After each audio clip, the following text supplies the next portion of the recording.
Relationship anxiety, you love them, you're completely sure of that. But your brain won't let you rest. There's always a question underneath everything. Is this real? Are they happy? Is something wrong that I can't see? It's exhausting. Not because the relationship is bad, but because your brain is running a threat detection program on the one person you love most. This is relationship anxiety, and it has nothing to do with how much you love someone. Let's start with what it actually is. Relationship anxiety is not insecurity. It's not immaturity. It's not a sign that you've chosen the wrong person. It's an anxious attachment pattern, a way the nervous system learned to relate to closeness based on what closeness looked like early in life. The brain learned people who love you might also leave. People who are close might also become distant. And so it built a system. Stay alert. Watch for signs. Don't get too comfortable. Because comfort is where you get caught off guard. That system made sense once. In the environment where it was built, it was genuinely useful. The problem is the brain kept running it, long after the original environment was gone, into every relationship that followed. Now let's talk about what it actually feels like. From the inside, it feels like love, but with an undercurrent, like you're watching the relationship from slightly outside it, always waiting for something to go wrong. It feels like checking, constantly, without being able to stop. It feels like one word, sent without an emoji, can ruin your entire afternoon. It feels like there's silence, a normal pause in conversation, registers in your chest as something close to abandonment. It feels like you're always bracing, like you've never fully relaxed into the relationship, because fully relaxing feels like lowering your guard. And the cruel irony is, the relationship might be genuinely good. Your partner might be consistent, loving, present, and none of that fully lands. Because the anxiety isn't responding to the relationship, it's responding to the story the brain wrote before this relationship even existed. Now, the reassurance loop. This is one of the most important things to understand about relationship anxiety. Anxiety spikes. You feel the fear. Are they still in this? Do they still love me? So you reach out, you text, you ask, you find a way to check in and get a reading, and they respond. Of course they do. Yes, I love you. We're completely fine. And you feel it. Real, genuine relief. The spike drops, the shoulders come down, and then, sometimes within minutes, the doubt comes back. What if they only said that because they didn't want to upset me? What if they meant it then, but not now? What if I'm reading it wrong? And the loop begins again. Each cycle, the reassurance works for a shorter time than the last. The problem isn't the partner's answer. The problem is that reassurance treats the symptom, not the cause. The anxiety doesn't need an answer. It needs a different relationship with uncertainty. Let's talk about the fear of abandonment, the engine underneath all of it. Most people with relationship anxiety carry a core belief, often completely unconscious, that goes something like this. The people I love will eventually leave. Not because the current partner has done anything to deserve that suspicion, but because someone, somewhere early on, taught the nervous system that this is how love ends. And so the brain, doing its job, keeps one eye on the exit. Not because it wants the relationship to end, but because it wants to see it coming. Some people spend more time mentally preparing for the end of the relationship than actually being in it. The brain calls this preparation. It's actually a form of self-protection, pre-grieving a loss so that if it arrives, you won't be destroyed by it. What it costs is the present, the actual relationship happening right now. Now, reading into everything. This is where the anxious brain becomes genuinely creative, and not in a good way. A text message that says okay becomes a case study. Was there a period? Was there not? Why only 2 letters when yesterday there were 12? They take 4 minutes to reply instead of 2. The brain files that as evidence, as a data point, as something that fits a pattern that doesn't actually exist. The anxious brain is an expert at finding danger in neutral information. It's not stupid. It's over-calibrated. It was built for an environment where the small signals mattered enormously, where a shift in a parent's mood meant the emotional weather was about to change. Now that skill has transferred. The small signals still get read, but with the same weight they carried when something important actually depended on them. Let's talk about what relationship anxiety does to your sense of self. Because it doesn't just affect how you feel about the relationship. It affects how you feel about yourself inside it. Am I too much? This thought lives in the background of almost every person with relationship anxiety. Did I text too many times today? Was I too honest about what I was feeling? Did I need too much? And did they notice? Is my love the way I love a burden? And so some people manage this by becoming smaller, by editing themselves, by presenting a version that seems easier to keep. The irony is that this editing, this shrinking, creates the distance they were trying to prevent. You can't be truly known when you're performing a manageable version of yourself. Let's talk about what this does to the partner. Because relationship anxiety doesn't happen in a vacuum. Partners of anxious people often feel like nothing they do lands. They give reassurance and watch it dissolve. They show love and watch it evaporate. They show up consistently and still feel like they're failing. They might start to wonder, is it me? Am I not expressive enough? Not reassuring enough? Not enough in some way I don't understand? Relationship anxiety, left unnamed, quietly exhausts even the most loving, patient partners. Not because they don't care, but because love isn't the thing the anxiety needs. Understanding is. Now the self-sabotage spiral. This is what happens when the anxiety is driving and nobody knows its name. The anxiety fears that the partner will pull away, so it seeks closeness, more contact, more reassurance, more connection. The partner, being human, needs natural breathing room. A moment alone, a quiet evening, normal space. The anxious brain reads that space as withdrawal, as distance, as the beginning of the end. So the anxiety pushes harder for closeness. The partner, sensing the intensity, naturally creates a little more space, and the anxious brain reads that as confirmation of its worst fear and pushes even harder. The very thing you were afraid of, the anxiety begins to create.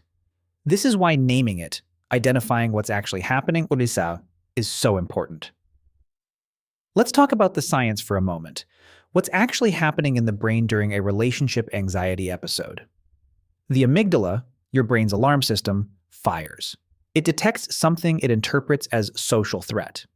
The prefrontal cortex, the rational, reasoning part, gets partially taken offline. The thinking brain tries to evaluate the situation, but the alarm is louder. The hippocampus pulls old memories, old feelings of abandonment, rejection, uncertainty, and offers them as relevant context. So in the space of a few seconds, your nervous system has declared a social emergency, based partly on a present trigger and largely on a past that isn't happening anymore. This is not a character flaw. This is neuroscience. Now let's talk about what actually helps. Not quick fixes. Not reassurance. What actually changes the pattern at the root? The first thing, naming it. Specifically, when the anxiety fires, instead of being swept inside it, naming it from the outside. That thought, they're pulling away, that's my anxiety, not evidence. The thought hasn't changed, but you're no longer inside it. That gap between the thought and the response is where everything changes. The second thing, tolerating uncertainty without resolving it. The anxious brain wants a definitive answer. It wants certainty, but no relationship provides certainty, and chasing it only exhausts both people. The practice is sitting with the discomfort of not knowing, and not acting on it. Every time you do this, the wave gets smaller. The third thing, communication. Not performing calm you don't feel. Actual communication. When a partner understands what's actually happening, they stop trying to fix something that isn't broken. They become an ally rather than an unwitting participant. There's a difference between, do you still love me, which feeds the loop, and I'm having an anxious moment, I don't need you to fix it, I just wanted you to know. One asks the other person to regulate your nervous system. The other regulates it yourself and shares the truth. The fourth thing, building internal security. Anxious attachment creates a dynamic where the partner becomes the entire source of emotional safety.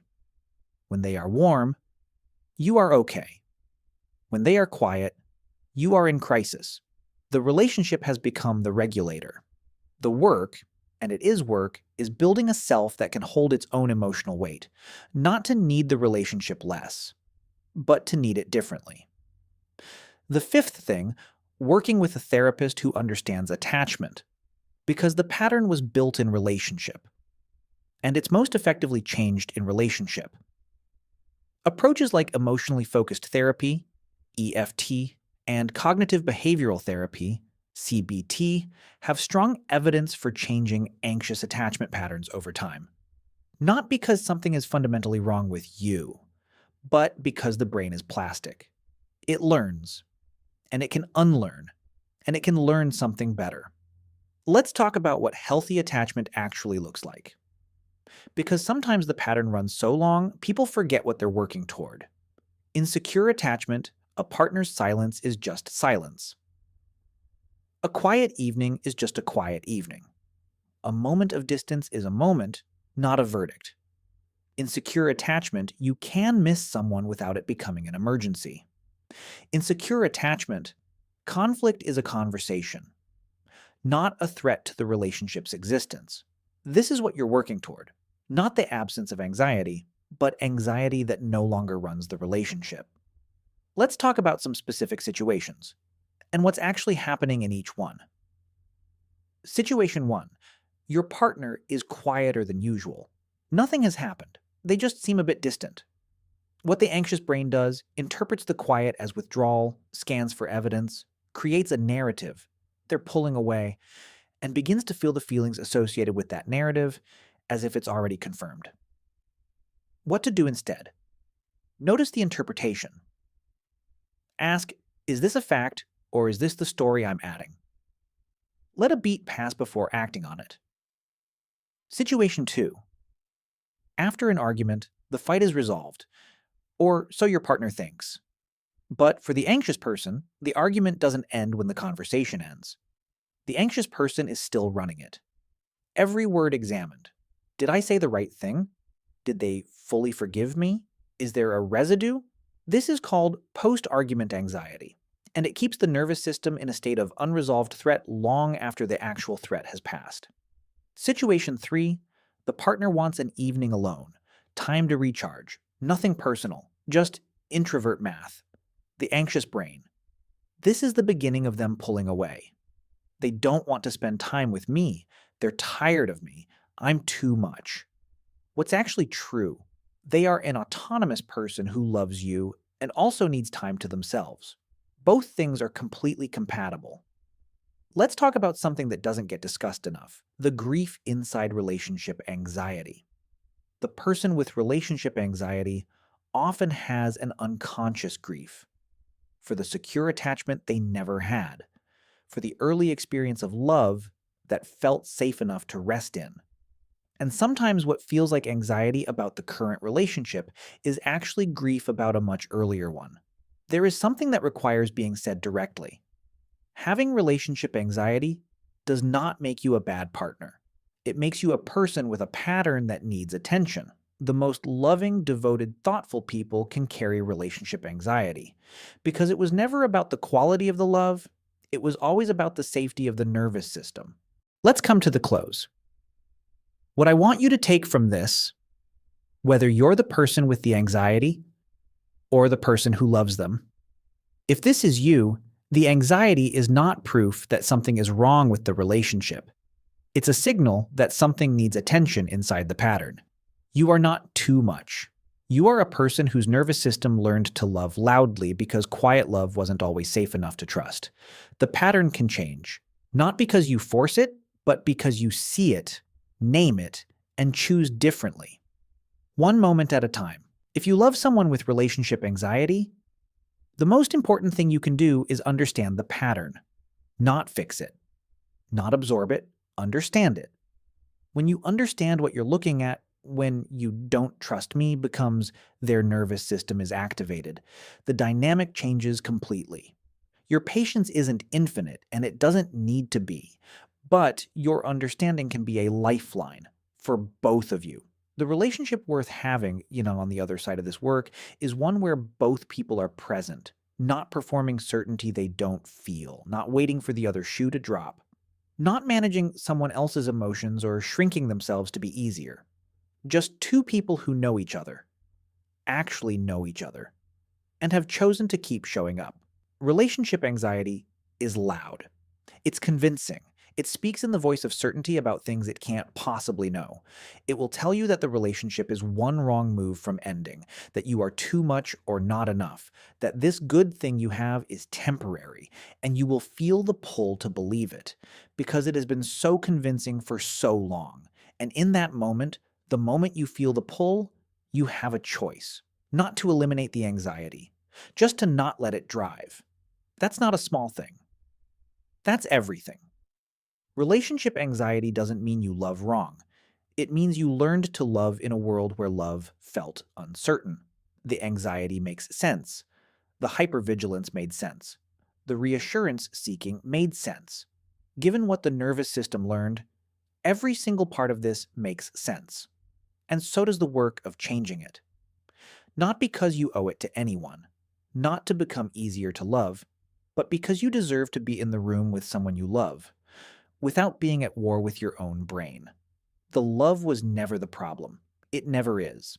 Before you go, I want to ask you something. How did you feel watching this? Did any part of it sound like your own story? Drop it in the comments below. No judgment.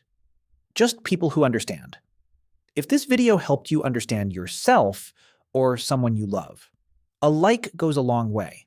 It helps more people find this. And if you want to understand more about how your brain works, subscribe.